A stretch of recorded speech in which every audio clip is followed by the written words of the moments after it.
আমাদের এনুস চাচা নিজে ভোট দিয়া সবাইকে ঈদ মোবারক জানাইছে। এনুস চাচা, তোমার মনে যদি এই ষড়যন্ত্র ছিল তাহলে তুমি এই নির্বাচনে আয়োজনটা কেন করছো? বাংলাদেশ ওভারঅল যদি নির্বাচনের দিকে আমরা তাকাই, সেক্ষেত্রে বিএনপি নিঃসন্দেহে ফাঁস করত। কারণ বিএনপির ফ্যান পেজটা বাস্তবে অনেক বড়, আর জামাতের ফ্যান পেজ হচ্ছে শুধুমাত্র সোশ্যাল মিডিয়াতে। এখন যারা 40+ তারা অনেকেই কিন্তু সোশ্যাল মিডিয়াটা বেশি একটা বোঝে না। তারা কিন্তু ওই যে পূর্বে বাপ চাচা দাদা দাদি যেই গাল গল্প শোনাই গেছে, সেই গাল গল্প অনুসারেই সবাই ভোট দিছে বিএনপিকে।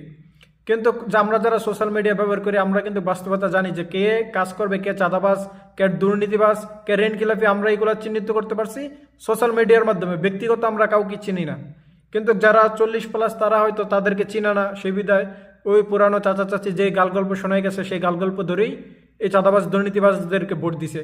তারপরও যেভাবেই হোক চাঁদাবাজ দুর্নীতিবাজ বোর্ডে ফাঁস হয়েছে, কোনো অসুবিধা নাই, তুমি ফাঁস করাই দাও। কিন্তু এই ভোট ইঞ্জিনিয়ারিং কেন? তুমি বলছো যে সুস্থ ইলেকশন হবে, সুস্থ ইলেকশনটা হইল কই?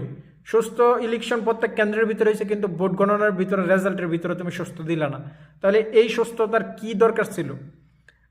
জামাতের অবশ্যই ঘাটতি রয়েছে। জামাতে তাদের কেন্দ্রের ভিতরে ভালো এজেন্ট দিতে পারে নাই, স্ট্রং এজেন্ট দিতে পারে নাই, যার কারণে ভোট কাটাকাটি যতটা কইছে এটা হবেই, এইটা বাংলাদেশের ভিতরে পরিবর্তন করা যাবে না।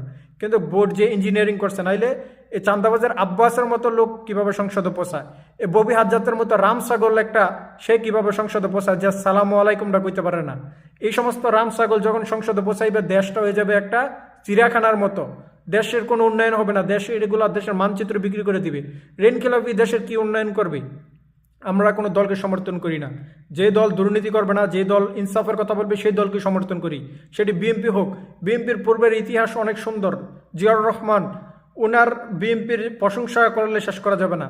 বেগম খালদা জিয়ার বিরুদ্ধে একটা দুর্নীতি রেকর্ড নাই। কিন্তু এই যে তারেক জিয়ার আশেপাশে সর্বোচ্চ চোর, বাটপার, দুর্নীতিবাজ, চাঁদাবাজ, ঋণ খেলাপি, এগুলা যে এখন সংসদে পৌঁছাইছে, এগুলা দেশের কি কাজটা করবে? এখন এই 2 দিন হয়েছে না ক্ষমতায় গেছে, এখনই মানুষকে অত্যাচার শুরু করে দিছে।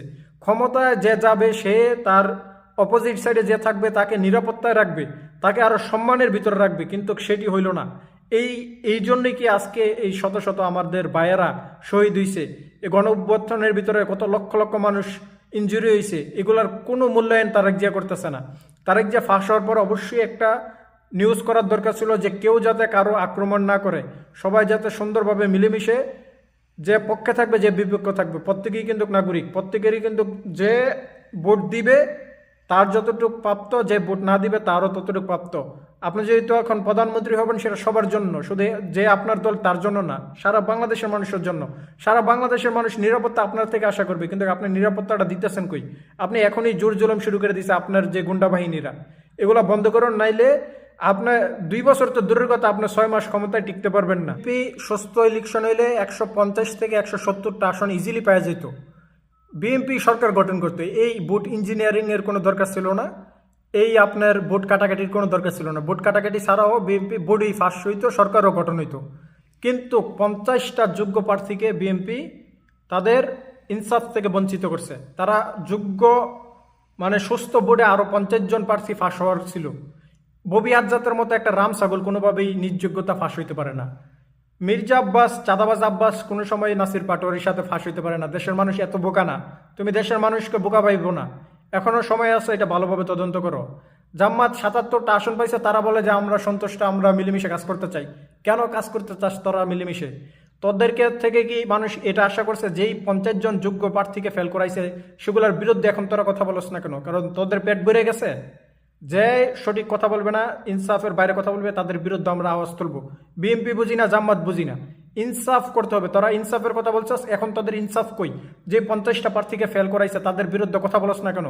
কারণ তোদের আসন চলে যাবে নাকি এই আশা করলে কিন্তু দেশের মানুষ তোদেরকেও ছাড়বে না।